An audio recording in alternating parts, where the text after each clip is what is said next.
大家好，嘟嘟又来了。大家好，我是彼得舅舅，欢迎大家回来我们的频道。舅舅很久没做茶果了，所以今天给大家带来这番薯竹笋茶果。这糕做法与一般红龟糕不同，粉用的少，番薯用量多，口感上特别细致绵密。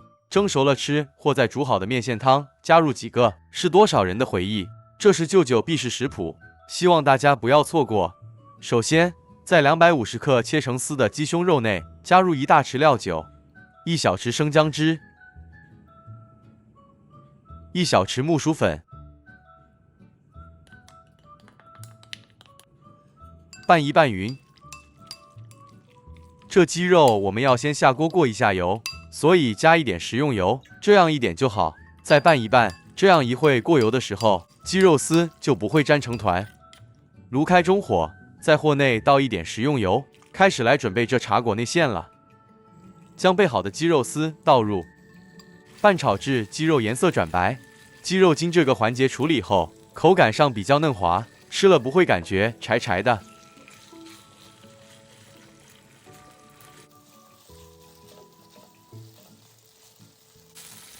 好了，这样就可以了，先搁置一旁备用。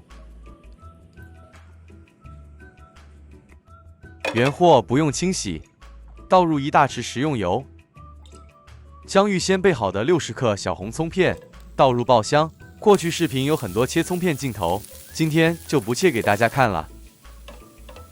中火拌炒至葱片呈金黄色，2朵香菇泡软后切成丝，加入一起炒香。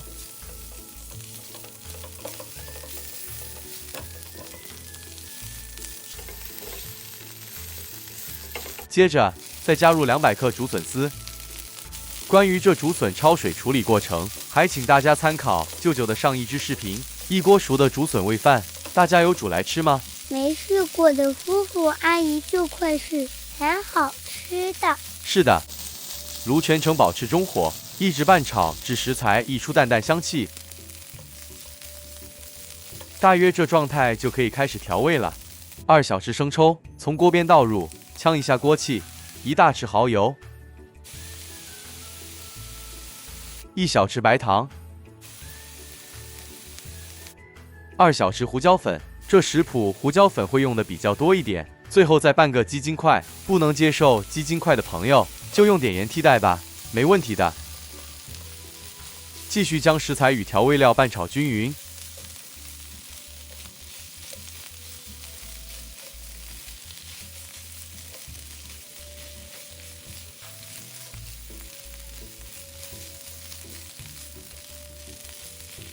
煎中可以加一点水，约2大匙就可以了，这样整个食材看起来比较湿润。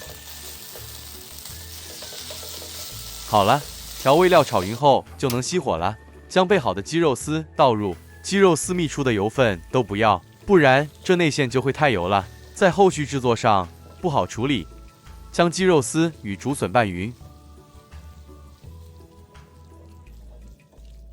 完成后的内馅是这样子，干干的，没有多余的水分。这时候您可以再试一下味道，然后再调至个人完全满意。好了，这内馅就先搁置一旁，待凉备用。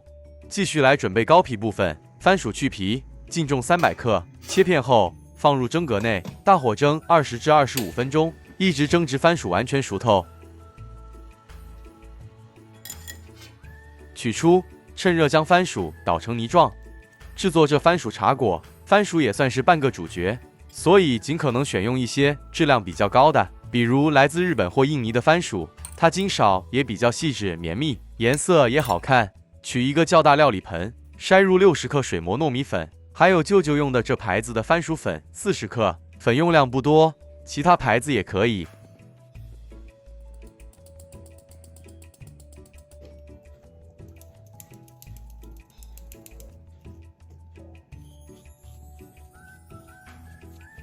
再将番薯泥加入，20克细砂糖，不能吃糖的朋友可以将这白糖换成半小匙盐，做成纯咸口味的也行。只是咸口味内馅的茶果，配上一点甜甜口味的糕皮儿，真的很棒，特别好吃。番薯泥与粉拌成这面絮状，再加入适量的清水，这水分少量多次，一点一点加入，边加入边揉匀。因为每一批番薯的含水量不同，所以水的部分大家还必须要自行拿捏。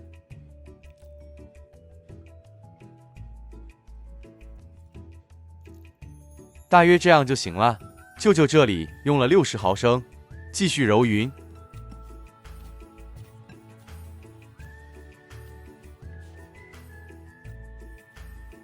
煎中再加1大匙食用油，将油揉入面团内。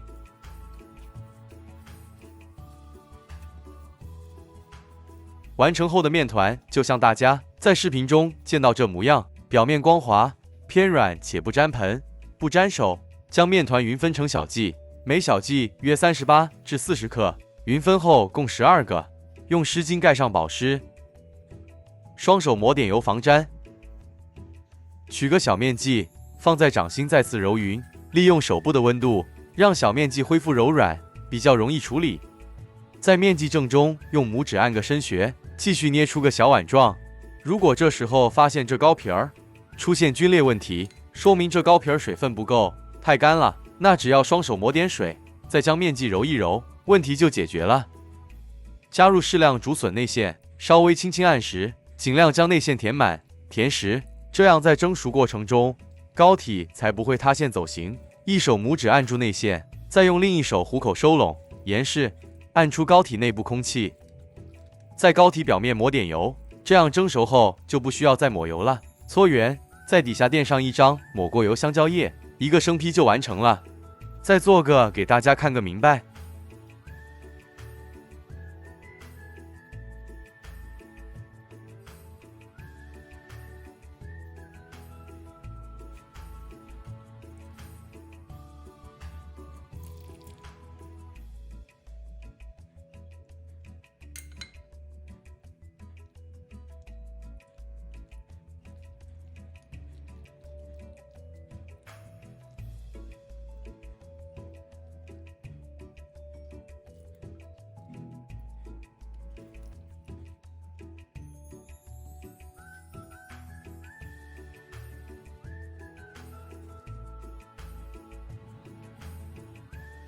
好了，12个生坯都完成了。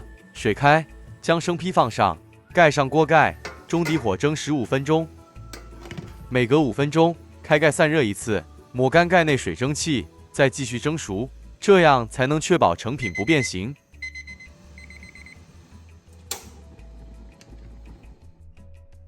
完成后的成品待降温后就能享用。您也可以将完成后的生坯冷冻起来，在每一次煮面线汤或其他汤类面食的时候加入几个，那就是另一个吃法，那也很美味，老人家特别喜欢。希望舅舅有将做法说清楚，如果有舅舅说不清楚的部分，那就请大家在留言区内留言提问。谢谢大家，喜欢我们的频道就请您按赞、订阅或分享给您的朋友们，分享美食是一种乐趣。谢谢大家，再见。